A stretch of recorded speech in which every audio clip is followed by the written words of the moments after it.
সুপ্রভাত বন্ধুরা, কেমন আছেন? আজকের আমার একটি ছোট্ট ব্লগে মিঠুস কর্নার থেকে আপনাদের সবাইকে স্বাগত জানাচ্ছি। জানিয়ে আমার ব্লগটা তাহলে আজ শুরু করলাম। সকাল থেকে এখন ঘড়িতে বাজে 4:45 আর আজ হলো বৃহস্পতিবার সকালবেলা আমার খুব তাড়া থাকে, কারণ বৃহস্পতিবারের সব কাজকর্ম সেরে আমাকে বৃহস্পতিবারের পুজো করেই তো আমি বাইরে বের হই। এতদিনে তো আপনারা সব জেনেই গেছেন। তা বৃহস্পতিবার পুজো করতে একটু টাইম লাগে, কেন মায়ের লক্ষ্মীর একটু পাঁচালি আমি পড়ে ঠরে যাই। তাই মনে হয় সেই দিনটা যেন আমার আরও তাড়া থাকে। রোজই তাড়া থাকে, তবে বৃহস্পতিবারটা একটু অন্যরকম। যাই হোক, মা লক্ষ্মীর আরাধনা তো আমরা সবাই করি, ঠিক না? বৃহস্পতিবার আর মায়ের যদি পাঁচালিটা সকালে না পড়ে যাই, মনটাতে আমার একটুকু শান্তি লাগে না। যাই হোক, আমি সবজি টবজি সব কাটা শুরু করে দিলাম। এটা তো আমার রোজগারি কাজ, আপনারা তো সবই জানেন।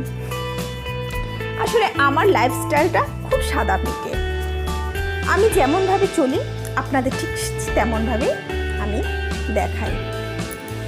জানি হয়তো আমার ভিডিও দেখতে একই রকম প্রতিদিন আপনাদের লাগে, একটু বোরিংও হন, কিন্তু কী করবো বলুন, এটাই আমার লাইফস্টাইল। আমার ব্লগে আমি যেমনিভাবে চলি, আমি ঠিক সে তেমনিভাবেই আপনাদের দেখাচ্ছি।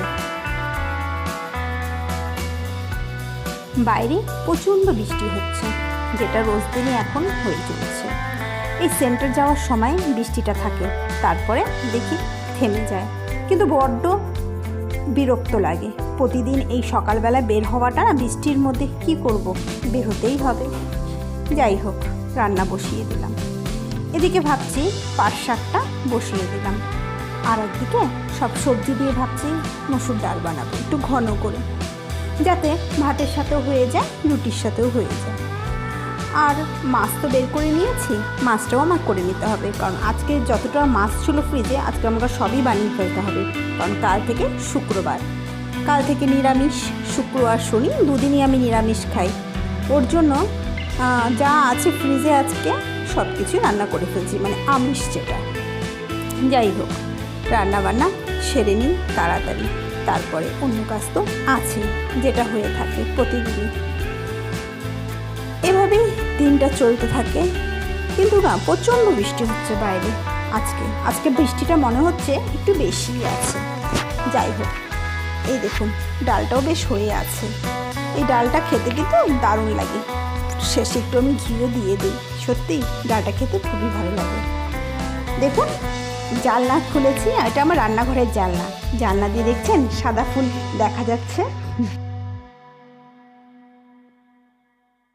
এখন আমি সেন্টার থেকে বাড়ি ফিরছি। গুড মর্নিং বন্ধুরা। আজ কিন্তু কী বার বলুন তো, আজ শুক্রবার। আসলে আগের দিনের ব্লগটা আমার অর্ধেক হয়েছিল, তারপরে আর কোনো শ্যুট করাই হয়নি। তাই মানে বৃহস্পতিবার আর শুক্রবার মিলে আজকে আমি ব্লগটা দিচ্ছি। এখন আমার মোটামুটি সব কাজ শেষ, সকালকার স্নান করে পুজো টুজো দিয়ে আসলাম। এখন রেডি হব, রেডি হয়ে ব্যাস বেরোয়ে যাব। তাহলে এখন চলি, আবার পরে দেখা হবে, ঠিক আছে? ভালো থাকুন, সুস্থ থাকুন। আমি আসছি, একটু পরেই আবার আসবো। শুক্রবারে রান্না তো আর আপনাদের শেয়ার করিনি, কী রান্না করেছিলাম দেখিয়ে দিই। নিরামিষ সবজি করেছিলাম, সব সবজি দিয়ে, কাঁঠালের বিচি দিয়ে আর সর্ষা দিয়ে, ঢেঁকি শাক দিয়ে, কাঁঠালের বিচি দিয়ে চচ্চড়ি করেছিলাম। সাথে করেছিলাম কলাইয়ের ডাল, আর খাওয়ার সময় একটু পাঁপড় ভেজে নিয়েছি। এই হয়ে গেছে আমার শুক্রবারের রান্না। তারপরে চলে এলাম বাস স্ট্যান্ডে। প্রচণ্ড বৃষ্টি হচ্ছিল, বৃষ্টির মধ্যে ভিজেই চলে আসলাম। কি করব বলুন, রেনকোট পরে আসছিলাম, আমার হাজব্যান্ডই দিয়ে গেল। তারপরে যাই হোক, রেনকোটটা খুলে নিলাম। তারপরে দেখুন সব স্টুডেন্টরা এসে দাঁড়িয়ে আছে, কি করবে, পাশে খুব বৃষ্টিতে কেমন জলে পরিপূর্ণ হয়ে গেছে আমার সেন্টারের দুপাশ। দেখুন এদিকেও জল থই করছে। প্রচণ্ড বৃষ্টি হয়েছে, রাত্রি ভর বৃষ্টি হয়েছে। এবার মনে হয় বৃষ্টিটা একটু বেশি। যাক, বৃষ্টি বেশি হয়েছে ঠিকই আছে, কারণ চা গাছগুলো একটু জল পেল। চা গাছগুলোর পরিস্থিতি খুব খারাপ হয়ে গিয়েছিল এবার। যাই হোক,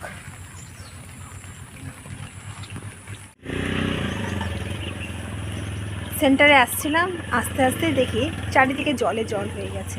তো কী করব, আসতে তো হবেই। তা আপনাদেরকে আমি তাই দেখিয়ে দিলাম যে দুপাশে কেমন জল হয়েছে। ঠিক আছে, এখন চলি, এখন আমি আমার কাজে যাই, পরে আবার দেখা হবে।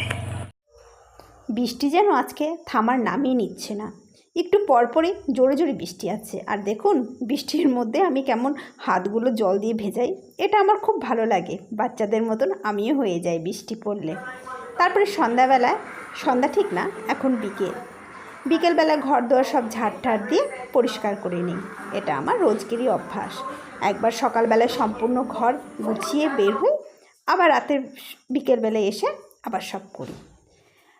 বাসন টাসনগুলো সব গুছিয়ে নিয়ে সব পরিষ্কার করে রাখি। আর ঘর দুয়ার গুছানো থাকলে দেখবেন মনটা ভালো থাকে, আর ঘর অগোছালো থাকলে না মনটা ভালো লাগে না। তাই আমি যতটা পারি, যখনই পারি, ঘর দুয়ার সবসময় গুছিয়ে রাখারই চেষ্টা করি।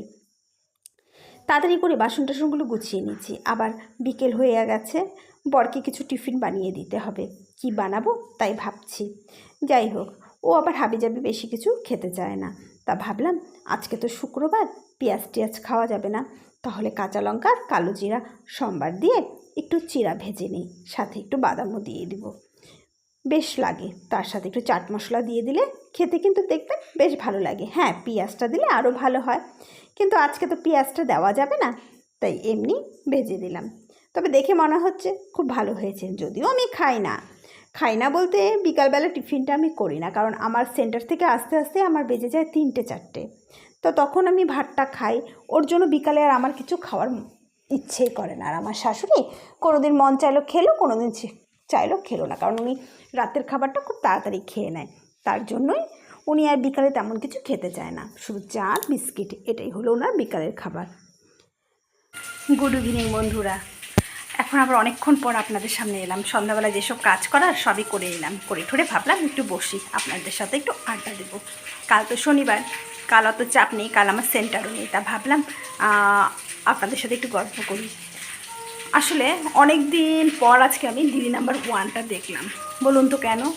কারণ আমার খুব প্রিয় মানুষ মহুয়াদি, যে আমার কি বলবো, সে আমার আইডলই বলা চলে। মানে আমার এত ভালো লাগে, সে আজ দিদি নাম্বার 1-এ আসছিলো, তাই কোনো মতে আমি দিদি নাম্বার 1টা আজকে মিস করলাম না। দেখলাম কী যে ভালো লাগে সত্যি, মানে এত সাদাসিধে মানুষ হয়, ওনাকে না দেখলে মানে বোঝাই যায় না। মানে আমি একটা জিনিস লক্ষ্য করলাম, সোশ্যাল মিডিয়াতে সাধারণত আমরা দেখবেন মানে একটা ড্রেস আমরা রিপিট করি না দুবার, কিন্তু মহাদিদির কাছে মানে একটা শাড়ি কেন, ওনার কাছে মানে ক্ষমতা আছে, উনি একটা জায়গায় 10টা শাড়ি কিনতে পারে, 10 বার পরতে পারে। কিন্তু ওনাকে আমি দেখলাম ভাইয়ের বিয়েতে যে শাড়িটা পরেছিল সেই শাড়িটা পরেই দিদি নাম্বার 1-এ আসছে। মানে তার থেকে অনেক কিছু শিক্ষা পাওয়া যায়, তার থেকে এটাই শিক্ষা পাওয়া যায় যে মানুষের শুধুমাত্র মানুষের মানে কি বলবো পরিচয়, এটাই হলো মানুষের মেন। মানুষের সাজ পোশাক কোনো কিছুই কোনো ব্যাপার না, মানুষের পরিচয়, মানুষের মনুষ্যত্ব, এগুলোই আসল। তাকে আমরা এমনি ভালোবাসি, এইসব কারণেই তাকে আমরা ভালোবাসি। যাই হোক, অনেক বক করলাম, মানে ভালো লাগলো, ভাবলাম এই কথাগুলো আপনাদের কাছে শেয়ার করি। আর শেয়ার করার জন্য তো আপনারা আছেনই, আর কার কাছে বলুন শেয়ার করব। তাহলে আজকে এই অবধি, আবার তাড়াতাড়ি নতুন একটা ব্লগে খুব তাড়াতাড়ি আসবো। আপনারা ভালো থাকুন, সুস্থ থাকুন। আজকের ব্লগটা এই অবধি, আসছি তাহলে, নমস্কার।